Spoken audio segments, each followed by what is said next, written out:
Welcome to a new edition of the Famous Interviews with Joe Dimino. On this episode, we talk with author, photographer, radio host, and creator of Postcards to the Universe, Melisa Caprio. Her Postcards to the Universe is a global movement for manifestation. It invites people from around the world to participate in this movement. This is done by using photography, art, personal wishes, and desires, and sending them out to the universe via postcard. Her inspiration comes from a desire to have a forum where people can come together in creative ways for global change. She is currently giving workshops on photography, art, transformation, and manifestation. She guides her clients on how to create a unique postcard for added effect on the power of creative intention. Enjoy this interview. Thanks for taking a minute out today. I appreciate it. Oh, yeah, no problem. I'm very interested in what you, in your project and what you do. And before we get to that, how did you survive COVID?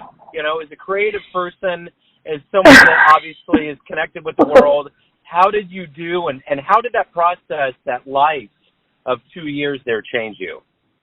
Actually, thankfully, I survived COVID pretty well. I'm one of the lucky ones that didn't get it.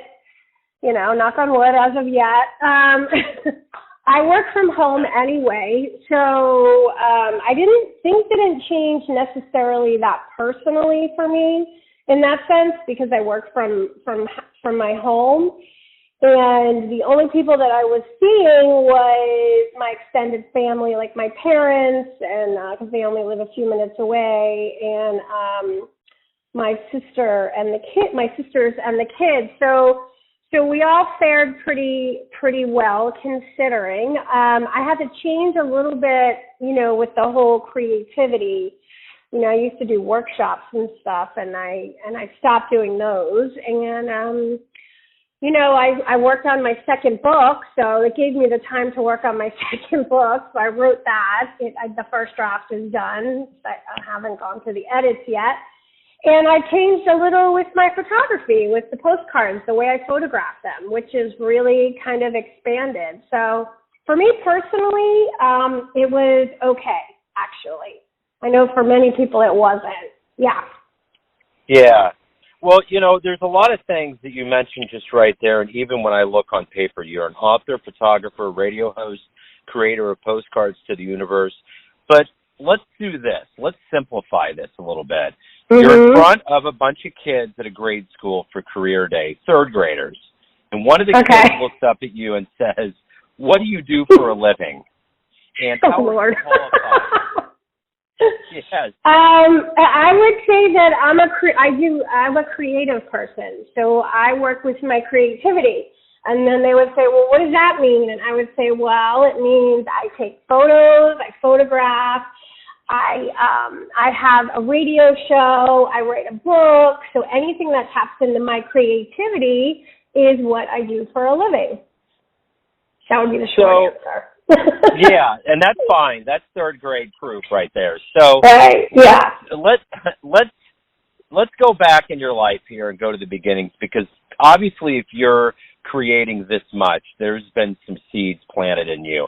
Talk to me about where you were born and raised and kind of what your childhood was like to get you so creative and interested in doing these things that you do now as an adult. Well, I was born in New Jersey, but we moved to Florida, South Florida, when I was about 10 or 11. So I mostly did a lot of growing up here, and I'm still in South Florida right now, in the South Florida area. And I got into photography sort of. I always liked art and stuff, but I kind of fell into photography.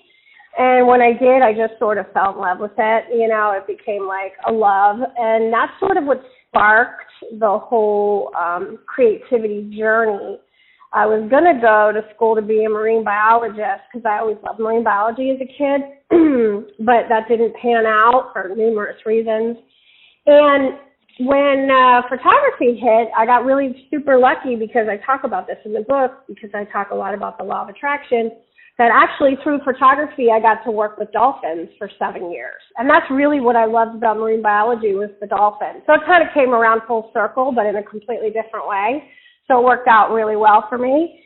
And As a kid, I come from, my parents are still together. My grandparents were together forever. We're Italian, very close-knit family. I have a special needs sister who actually just passed away 4 months ago. Yesterday was 4 months since she passed away. So we have a unique family dynamic. We're super close. We have a foundation. We take care of other special needs girls. That's also something that I do. Overall, we had challenges with my sister because she had health issues, and then also she was developmentally disabled. But it made us all closer. We're a very close-knit family. So, basically, compared to some of my friends who have had horrible upbringings, I was very lucky. Very lucky. Very supported. So talk to me a little bit about, after photography, kind of how did you evolve into writing and radio and kind of branching out to other things? Okay, so it started so I was already doing photography. I had a fine art gallery and a photo studio for a short period of time, for about 3 years. And then I got this job down in the Keys working with dolphin human therapy, which was therapy with dolphins and handicapped children. And that project started because I was already photographing my sister and a lot of her programs. I was kind of like documentary style photography. So it just kind of expanded to there. They offered me a job. I said yes. I moved. I closed the gallery, the whole thing. Well, I got married, and 7 years later, so we'll fast forward 7 years. The job was ending. They were leaving the program. My marriage was ending, and I moved. And this all happened in like a 30-day period. And, that kind of shakes everything up. So for a while, it was like why did this happen to me? Everything hit me at once, kind of thing. So I was searching for the meaning behind, the bigger meaning, and why my life got shook up so dramatically all at once. And that's when I started to discover all the spiritual work that I got into about manifestation and the law of attraction. And sometimes, things need to shake us up in our life. So we start asking the questions, and that takes us on another road. So I got really fascinated with this law of attraction, that we are co-creators with the universe and bringing into our lives things that show up, right? So I had to say, okay, well then I have to take some responsibility and accountability for what has shown up in my life. And I wanted to know why, and then I wanted to know, okay, well, if that's true, then that means that I have some control over what things I want to show up in my life. So I'm going to start really studying the law of attraction and manifestation. And it dawned on me that I could use photography as a creative tool for manifesting. So that's how that started, and that's why Postcards to the Universe was born. I started asking people to create manifesting postcards and to send them to me. And when their manifestation became the reality, we would share their stories. And that's how the book was born. And the radio show kind of was like a surprise. I wasn't expecting to do any kind of a radio show or anything. A friend of mine was doing one, and she's like, I think you'd be really good. And I started thinking, I'm like, yeah, you know what? I think that would be kind of fun. And I did it and found out that I was pretty good at it. So I really liked it. And that's how the whole radio show thing fell into place. So I take the radio show and I make it a podcast. So when we do the show, we're live, the show's live. And then I upload that to the podcast. So there's no re-recording. We've had instances of technical difficulties. People have been dropped. It's just part of the way it happens. It's okay. Get it. Mm-hmm. Oh yeah, no, I get it. The one thing too that kind of that came out at me as I was reading about you and wanted to get ready for this interview is that since 2005, I'm also a visual artist. I'm kind of a busybody. I write, I do visual art, I do podcasting. But what I do, and I've done this since 2005, is I have paintings that I put out to people, and I put a note on it, and I'm like, just pass it along, keep it, do whatever you want.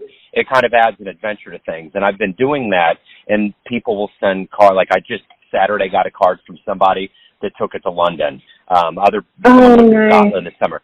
So there's these things, but mine's kind of a simple thing. It's like, I just really want to get people to get artwork and to have original artwork and to have fun or turn into an adventure. And what I've discovered along the way is it's just fun to see that myriad network of human beings that are adventurous. Because people that are going to grab this are going to inherently be adventurous, and they're going to have a level of them that's just, they're up their game. They like art. Yeah. So what I'm curious with you, with your project, with this global manifestation, is you had to have gone into this with a mission, what you wanted to see happen. What has been surprising about how Postcards to the Universe is developed and evolved? A couple of things are surprising. So on the one hand, a lot of people really, they say they want, this kind of surprised me. They say they want things in their life, right? They say they want these changes, or they want, this relationship, or they want this job, or, to attract more money, or whatever it is, but they don't act as if they really want it, right? There's a block. And I don't know if that's people feel like they don't deserve it. People are afraid to shake up their life. People are afraid to change. So it was really surprising to me how many people that I've encountered say, oh yeah, I definitely, want to do A, B, and C. And then my next question will be like, okay, so what do you have to do to get that? And then the next thing would be like, oh, well, I have to leave this relationship. Oh, I have to quit this job. Or, oh, I have to move, right? And they're not willing to do that. So then I would follow up and say, well, if you're not willing to do that, what makes you think it's just going to show up for you from the universe, And I'm not one who has a problem with God, but I use universe as a universal energy because I feel like it's more all-encompassing. People feel more comfortable with universe. It could be God. It could be whatever you want, your higher self, angels. It doesn't matter to me, but I just felt like universe, people don't shy away from that word, So that was a surprise to me. And then what is also a delightful surprise is, and this I experienced more when I would have my in-person workshops, is, I would gather a group together and a bunch of adults would come in and, everybody's like really like adulting, like, oh, I'm so-and-so and I do this, and they're real professional and, they just want to be like, okay, well, yeah, I'm a responsible adult. And then when I would bring out all the tools, like I would have everybody introduce themselves. We would do some writing exercises to get really clear about what it is we want to manifest. And then I would bring out, I have tons of arts and crafts stuff, like tons of it.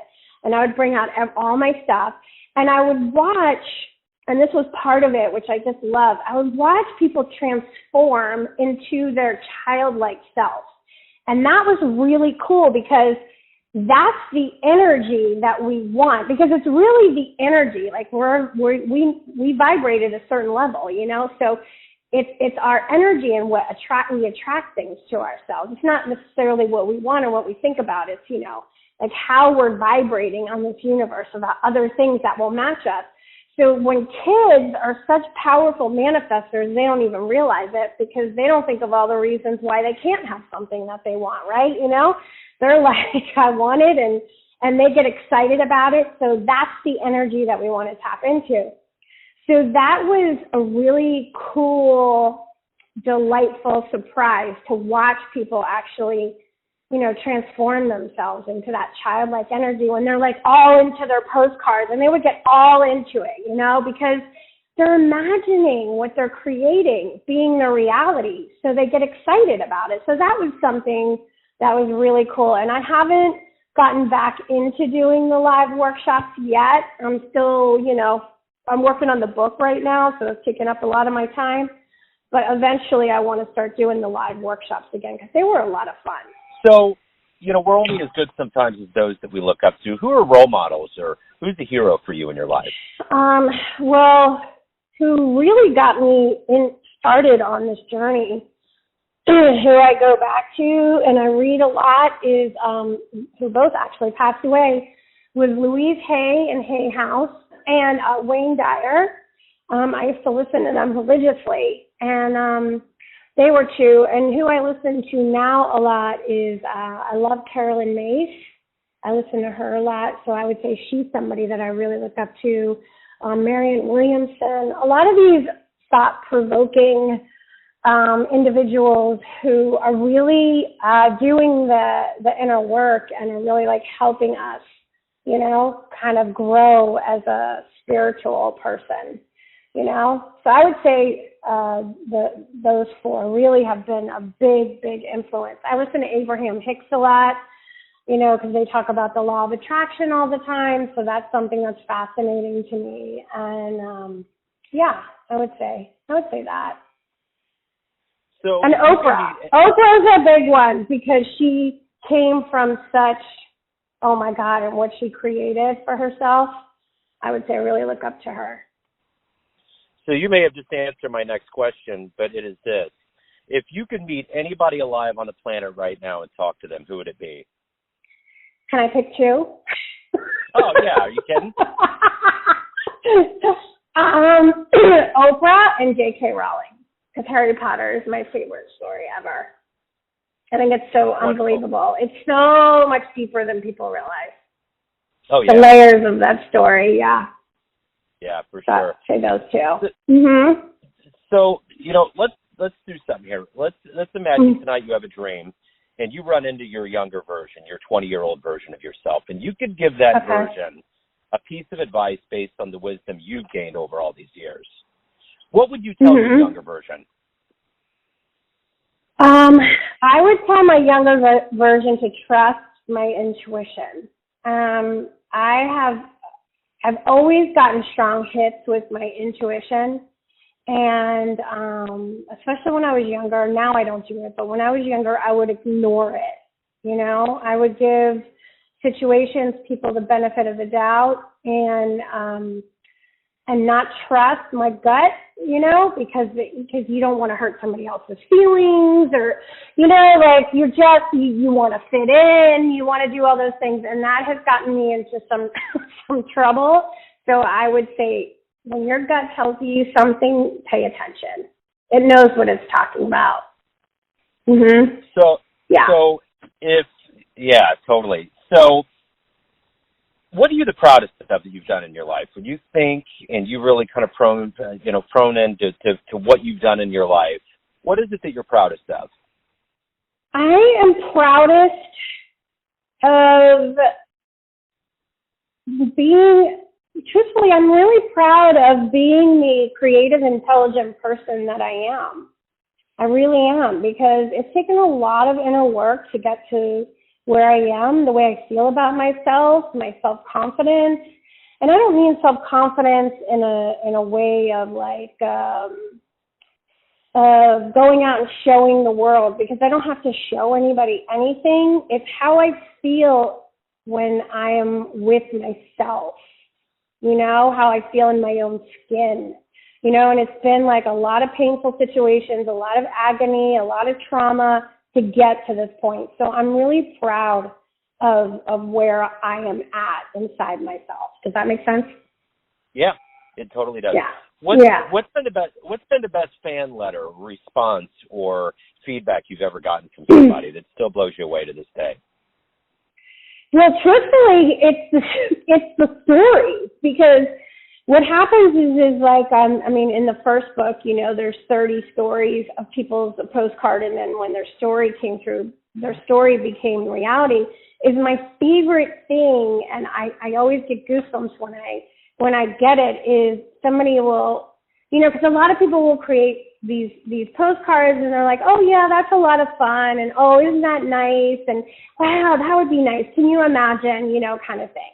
And then they just sort of put it in the back of their mind. They don't think about it. But it's when people's reactions are so like, and I get this a lot. I'll get a phone call, a message, and it says, you're never going to believe what happened.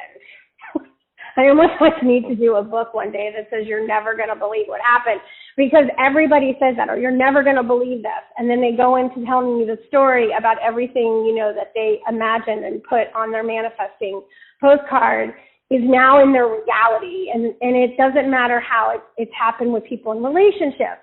It's happened with people changing careers. It's happened, one story was about a woman who was still holding on to a past relationship. Even though she was remarried and she loved her husband, she still was holding on to the hurt and the pain, and she just wanted to release it. And then as soon as she let go of the postcard, the person who she hadn't heard from years reached out to her to apologize for the behavior that allowed her the space to forgive. And it was like, oh my God, and she didn't release that postcard for she held on to it after she did it for a couple of months. And I kept saying, are you going to send it? Are you going to send it? She's like, yeah, I know, I will. And the day she sent it was the day the person that she hadn't heard from in years reached out. So it was like a universal, she was ready to let it go and ready to forgive. And that's what happened. So I hear stories like this a lot, somebody who wanted to buy a house that she saw when she was a kid and now it's her home, and she purchased the house. It's like I get all those stories a lot. So those are the best stories that I get. So everyone out there has a perception of you, your family, your friends, your fans, readers, everybody who knows you from this project. But ultimately, you live your life. You have a perception of you. Who do you think you are? Who do I think I am? I think I am a very kind person who has a lot of empathy. I feel I'm very self-aware, and I'm also very aware of other people and what they may be experiencing. I have a knack. I have like a sixth sense to pick up on other people's emotions, And I think I'm a very honest person, and I live with integrity. I live my life with integrity, and I hope that comes across, that the people that I'm with, that I'm somebody that if I say I'm going to do something, I keep my word, that you can count on me. And also I expect it to be reciprocated in my closest relationships. So, Melisa, if anybody wants to know more about your postcards to the universe, your books, photography, anything involving your world, where can they go? They can go to postcardstotheuniverse.com, and it has an email that people can get a hold of me. It has it has links to the podcast. It has a link to the radio show if they want to listen to it live. It has links to purchase the book if they want to do more work and really dive into the book to see what it's all about. It also has how to make a manifesting postcard. So if anybody's thinking, I really want to make one, how to do it, but they have no idea how to do it, where to send it. And also I just started doing this a few months ago. So if people sign up for my newsletter, and I don't send out a lot of newsletters. I mean, if I send out 2 a year, that's a lot. I don't like to bombard people with stuff. But if they sign up for my newsletter, they get a gift, and it's a how to manifest. It's through gratitude gift. So it's like 44 pages PDF. And I talk about how to use gratitude for manifestation, because I think it's the most powerful tool for manifesting. And we use photography as our aid in that. So because everybody has a camera on their phone, right? Nowadays, everybody carries a camera on their phone. And we take our phones wherever we go. We won't go anywhere without our phones. So we're going to use our phones and photography to help us with manifesting. So it's really cool. And I created it, and it's free. Yeah, it's free for anybody who wants to sign up for my newsletter. Beautiful. Melisa, thank you for opening up. Good luck with everything. I appreciate it. Thank you so much. Thanks for tuning in to another famous interview with Joe Dimino, where we cover the world of art, literature, and music around the globe. If you want to hear more interviews, visit the Famous Interviews with Joe Dimino channel on YouTube. Thanks again for listening, and until next time.